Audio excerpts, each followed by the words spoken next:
Hakim-Hakim 14 ayat 3. Tetapi ayahnya dan ibunya berkata kepadanya, tidak adakah di antara anak-anak perempuan sanak saudaramu atau di antara seluruh bangsa kita seorang perempuan, sehingga engkau pergi mengambil istri dari orang Filistin, orang-orang yang tidak bersunat itu?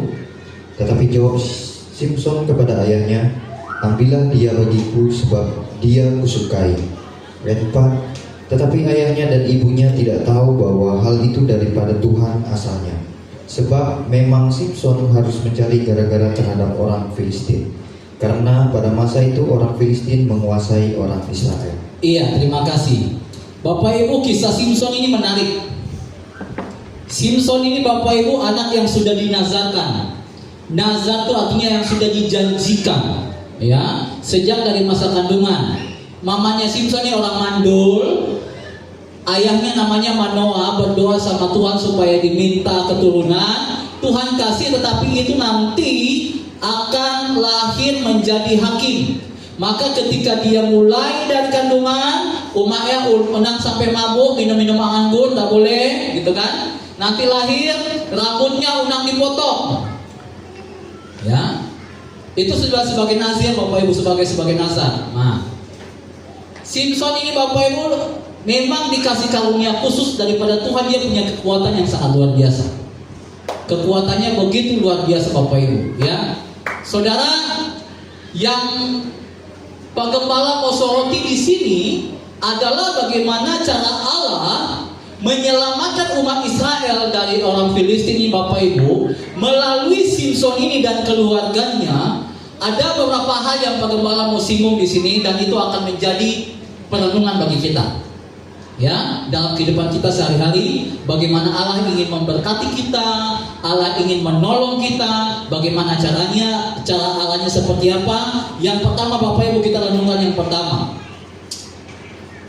Allah mampu melakukan apa saja untuk melaksanakan rencananya. Itu yang pertama.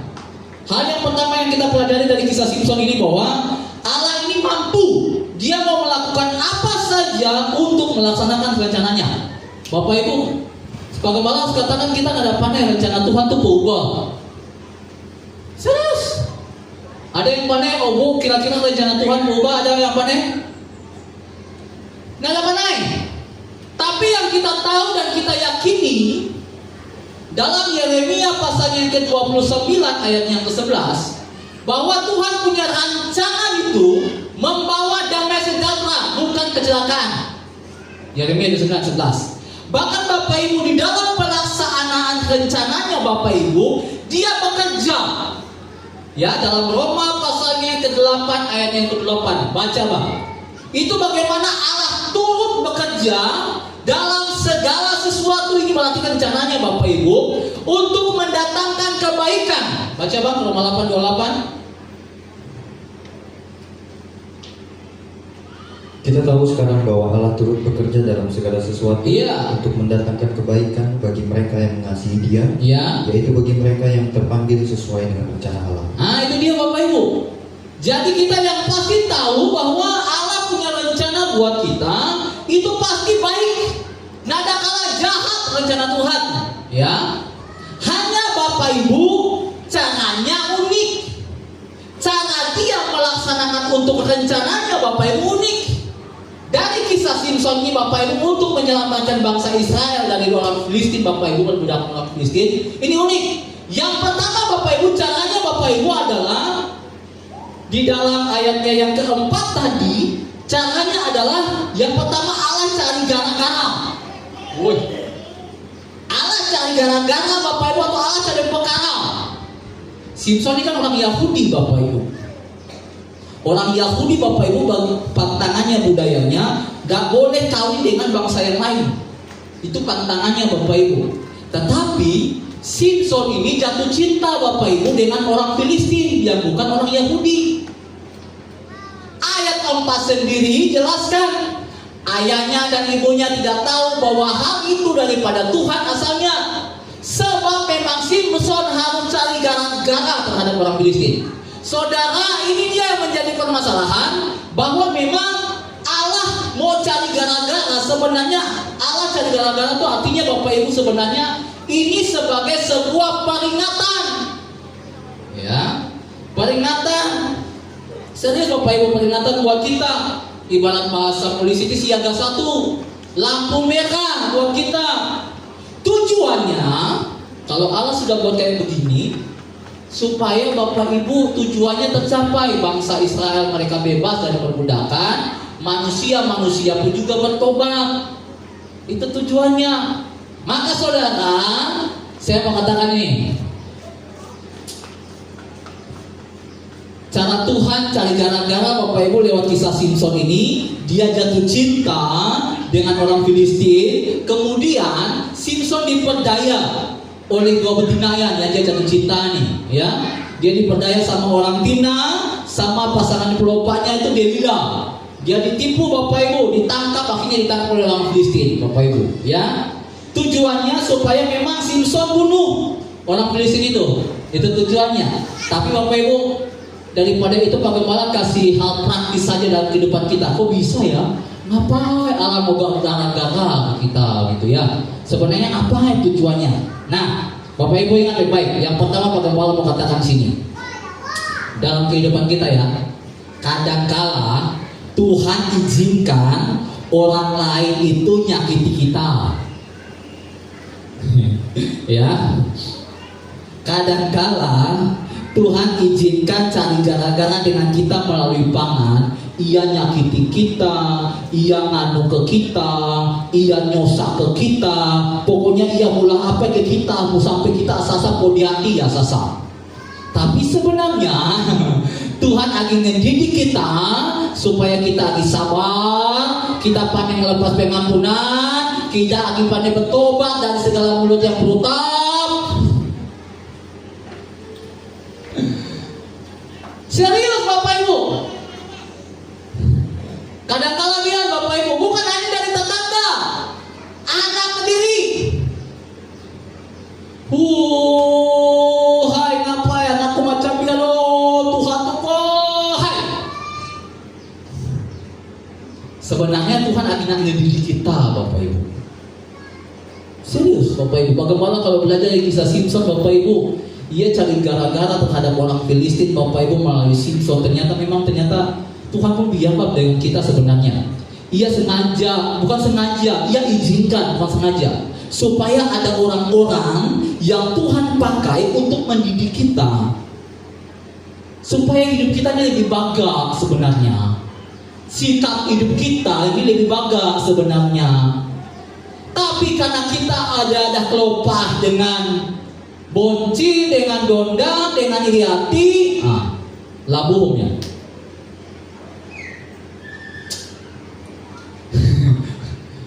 Maka Bapak Ibu, mari Tuhan izinkan begitu Bapak Ibu. Dan sebenarnya kadang-kadang juga Tuhan izinkan masalah itu terjadi dalam hidup kita supaya itu juga menjadi peringatan keras, supaya kita berubah, supaya kita bertobat. Entah banyak masalah Bapak Ibu dalam hidup kita supaya diajarkan supaya oh ya, mungkin masalah ini karena aku tuh terlalu berdosa sama Tuhan, aku mungkin begini, aku mungkin begitu. Ya, Bapak Ibu yang panai, Pak Kepala ada panai. Betul Bapak Ibu? Mungkin Bapak Ibu pernah misal bahasanya orang-orang yang selalu nyakiti kita, tapi memang sengaja Tuhan izinkan orang itu untuk nyakiti kita. Serius Bapak Ibu? Ada di antara kita? Ada yang hadir sekarang? Ada? Kalau memang ada Bapak Ibu, itu coba kita renungkan apa aku harus belajar untuk kuat sabar atau kata. Kuat toha atau kata. Amin Bapak Ibu. Amin. Serius Bapak Ibu. Tuhan izinkan itu Bapak Ibu untuk mendidik. Bukan hanya ngajar, didik Bapak Ibu. Ya. Maka mari Bapak Ibu, luar biasa sih cara Tuhan, supaya kita bahasanya semakin sabar, mulut kita dan juga nada kala sumpah serapah, ataupun tingkah laku kita yang buruk mungkin bukan udah lebih baik. Nah seperti itu Bapak Ibu. Ya, Maka Bapak Ibu yang diberkati Tuhan, ini dia yang pertama. Tuhan punya rencana Bapak Ibu untuk kita, caranya memang unik. Caranya unik, kita nggak ada pandai. Ya, tapi Bapak Ibu, Tuhan itu mau supaya kita lebih baik. Tuhan mau supaya kita tuh masuk surga, bukan masuk neraka. Maka Tuhan izinkan semuanya itu untuk mendidik kita. Itu dia, ya. Maka mari Bapak Ibu, supaya kita belajar melalui masalah yang kita alami, kita belajar untuk berserah pada Tuhan, kita belajar untuk berserah kepada Tuhan, bersabar, dan juga kita mau memperbaiki diri. Itu dia, ya. Itu yang pertama Bapak Ibu. Yang kedua Bapak Ibu, yang mau kita renungkan pada siang hari ini adalah sebuah kebodohan dalam hidup kita ketika kita mengulang kesalahan yang sama. Oke, sekali lagi. Sebuah kebodohan dalam hidup kita adalah kita mengulang kesalahan yang sama. Bapak Ibu, ibaratnya kita berjalan, jatuh dia, tahu-tahu kita ngulang jatuh di tempat yang sama, ya bodoh namanya. Serius, kata firman Tuhan. Ya bodoh namanya Bapak Ibu. Kisah Simpson, saya katakan dia termasuk orang bodoh. Bodohnya oleh karena apa? Cinta. Dia orangnya Bapak Ibu paling bucin. Paling bucin? Paling bucin? Bucin itu artinya budak cinta. Saking cintanya dengan betina Bapak Ibu, rahasia besar dalam dirinya terbongkar. Itu dia, saking cintanya dengan betina yang salah. Bapak Ibu tahu nggak? Waktu ketika dia nikah dengan orang Timna ini dalam hakim-hakim sebelumnya pasal 13, ini kan dia kan waktu pas mau berangkat untuk nikah ini, ya contohnya dari Kampung Posit angkat ke Batam atau angkat ke Monai gitu ya. Lalu di tengah jalan ia dengan apa umai ya atau singa. Ya lawan singa ya bunuh singa, ya.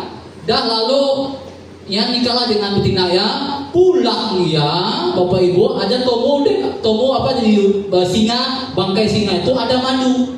Dia kasih teka-tekian kepada orang-orang di kampung betina ya. Pokoknya dia kasih teka-teki, kalau ada panen jawab kasih aku istilahnya kayak kasih aku harga sekian untuk bayar lah karena ada panen jawab. Orang-orang kampung nyosak betina ya. Iko harus nanya. Kalau nada ku bunuh gitu katanya. Iko harus nanya supaya Simpson panen kasih tahu jawaban teka-teki ya. Bapak Ibu, betinanya nyosak Simpson berhari-hari, nangis berhari-hari nyosak supaya Simpson ini kasih tahu teka-tekinya. Hanya karena dah bahasa yang nyosak ia berhari-hari sampai nangis, saking cintanya Simpson kasih tahu lah rahasia teka-teki itu. Nah, Bapak Ibu lihat, ini kisah pertama. Akhirnya ya udah dikasih tahu teka-tekinya, berikan jawabannya jawab. Simpson akhirnya harus bayar. Simpson bayar dengan cara dia bunuh orang Filistin itu, ya dengan tahan keledai 1000 orang dia kasih, nah sudah segala pakaian kemewahan segala macam dikasih. Itu kisahnya Bapak Ibu. Lalu akhirnya dibunuh juga itu betinanya Simpson. Itu yang pertama. Oleh karena betinanya dikasih kepada lelaki lain. Itu kisahnya ya. Kisah kedua Bapak Ibu, dia jatuh cinta kembali dengan yang namanya Delila, orang Filistin.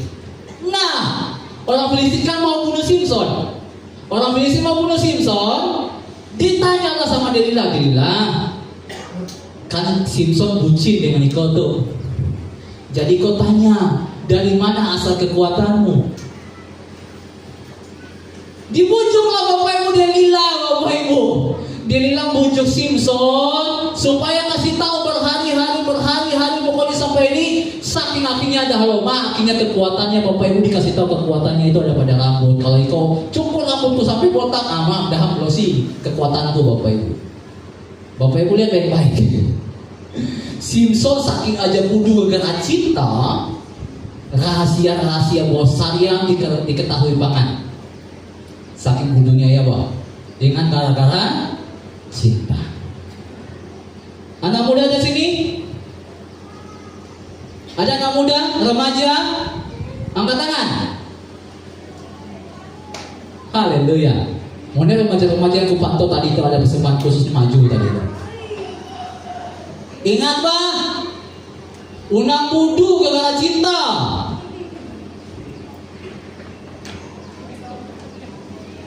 Kalau pakai balai yo berganting mamat kau, nak panen kau mesti punya senangan. Ojo dia senangan pakai balai, aja baik yang nyaru kau.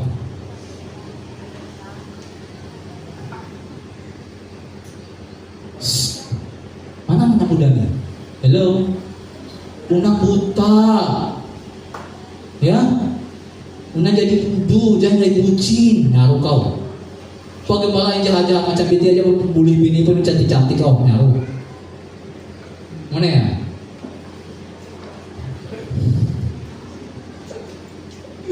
Ya, jangan sampai Bapak Ibu oleh karena urusan cinta akhirnya anak-anak muda akhirnya ya jatuh di dalam sesuatu yang tidak kita inginkan. Jangan.